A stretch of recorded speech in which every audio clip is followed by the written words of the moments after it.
In this video, we're going to talk about using the gradient tool. Now, we haven't really used the brush tool very much, or the gradient tool, or other painting tools in Photoshop. That's mostly because we'll be doing the majority of our painting in Illustrator in this course.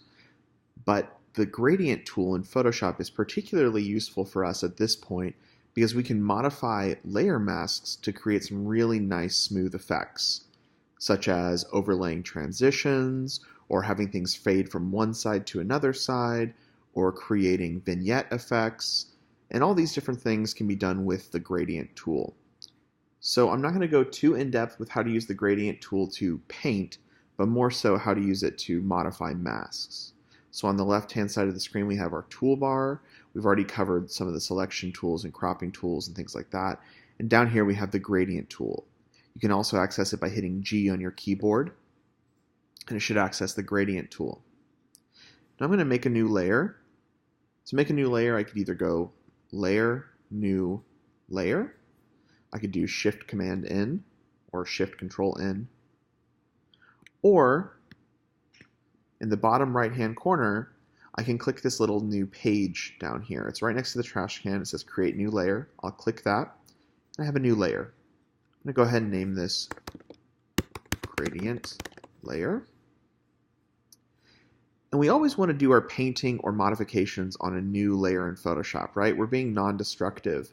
I don't ever want to see you in your layer that already has an image, doing a modification that's permanent. And in fact, it's going to tell me, you sure you really want to do that? It's not directly editable. So I'm going to always make a new layer. This will be a gradient layer. I have the gradient tool selected. And I'm just going to draw from one side. So I'm clicking and dragging to the other side, and I release. We can see the gradient that was created. So this is using the default gradient tools. What the gradient's done is it's taken one color and it's transitioned to the other color. We can see it up here in the tool options bar. And right now it's using our foreground and background colors. These can be modified by clicking the color and changing it. We'll get more into color in a future video. But for now, for this tutorial, we're only going to be using black and white. So just to show you, this is what it looks like whenever we use that color.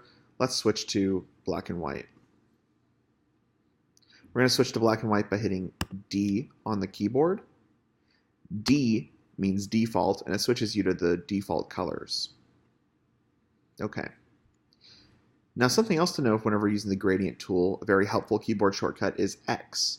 X will swap our foreground color and our background color. So right now I click and drag from the left over to the right and I release, and it starts black over here and goes to white. If I hit X, it just swapped those colors, and now whenever I do the same drag, it does it the opposite way. I'll hit X again to switch back. So these are really useful keyboard shortcuts to know. D to switch back to black and white, and X to switch to foreground or background colors. So up at the top of the screen in the tool options bar, we have a couple different options for this gradient. If I click this little drop down arrow, there's some different gradient presets we can go through. For now, I'm just going to leave it on the default. To the right of that, we have different types of gradients. Right now we're using a linear gradient. This means a line-based gradient that starts at one side and goes to another side. So if I draw bottom to up, or top to bottom, or diagonal, it's always going to start at one color and transition to another color. Next to that, we have radial gradient. Basically, wherever we click initially is the center, and we drag out to how far we want the circle to go, and we release. So it starts at one color, and it moves out to the other until it eventually changes. So if we click in the center of our image and drag out really far, dark spot. Next to that, we have an angular gradient.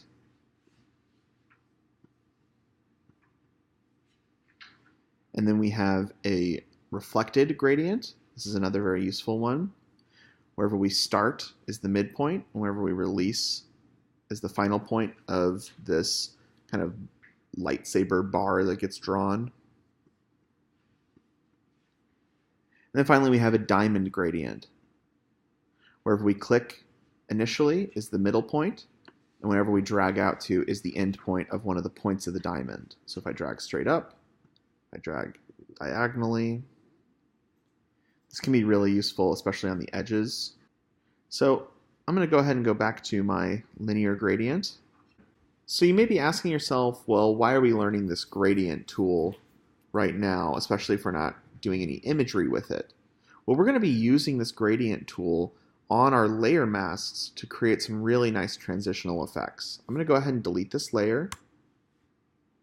And right now, to explain how this document is set up, I have a brightness and contrast adjustment layer set up. So if I turn it off, it's slightly darker. If I turn it on, slightly brighter. And I have a layer mask right here. So I have my layer mask selected. I have my gradient tool selected. I'm on the default black to white. I'm going to drag and drop. And we can see the effect that just occurred. So if I hold down Alt or Option and click the layer mask thumbnail, I can see our layer mask. So think about what's happening here. Remember, white reveals, black hides, and gray is like 50% opacity. So it's varying degrees of opacity. So what we have right here is we're going to see the effect really strongly on the left-hand side. We're not going to see the effect at all on the right-hand side, and it's going to slowly transition from one side to the other. Let's click back. If I turn this layer off, it's a little bit more clear. So right now it's all flat. If I turn it on, notice this side gets brighter, this side doesn't change. Let's draw our gradient in a different direction. Let's do top to bottom. So we can see the effect again. We've now brightened up the sky because the effect, right, the white it's going to show, the effect is very visible up here, and it's very hidden on the bottom. Let's switch to the radial gradient and draw a circle right here. Now we've just brightened up this spot and darkened the rest of the image, right? Because it's white, just to show this again, white reveals, and it slowly transitions to black where we won't see the effect at all. So it's just like how we cut out our spaceman before, right? We cut him out like this. It's the exact same thing, but we're doing this with an effect, with an adjustment layer. I'm going to go ahead and just turn off this layer. Let's go to this hue and saturation layer where the effect will be much more pronounced. So I have the layer mask selected. I'm going to switch back to my linear gradient and just do it from one side to the other. So now we have this really smooth transition from the hue saturation effect to the regular hue and saturation of our background image. To show what the layer mask looks like, I'm going to hold down Alt or Option and click. And we can always come in and change this. So if I want to change the hue,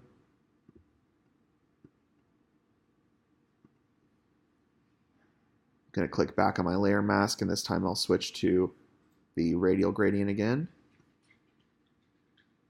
So now I've just kind of colored the middle.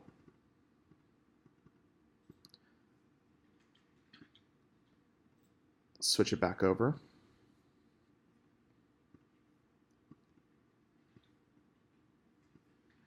So with this tool, we can get some really, really great effects using gradients to our advantage, specifically black and white gradients to our advantage, and producing these really amazing and unique abstractions.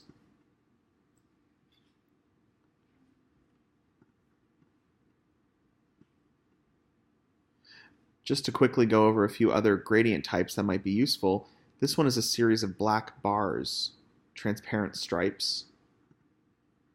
We select that. Right now I believe it's set up to be white.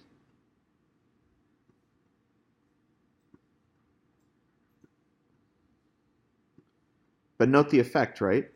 What it's doing is it's creating a diamond gradient with these bars in white, because we have white as our foreground color.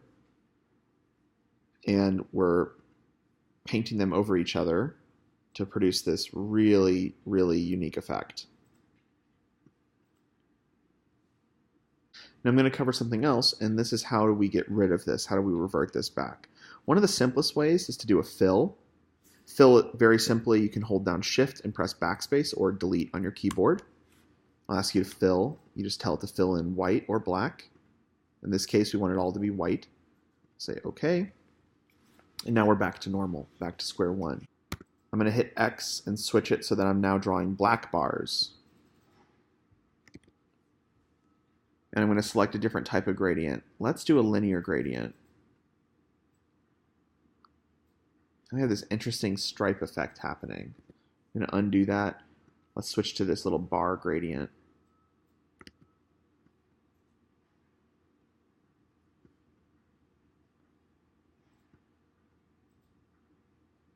So all I'm doing is just drawing gradients on this mask layer. If I switch to the radial gradient, that's how we produce this kind of target effect.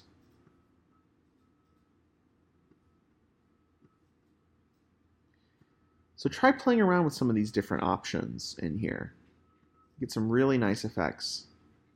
We can always wipe that away and go back to the regular. So let's talk about one of the really useful use cases here.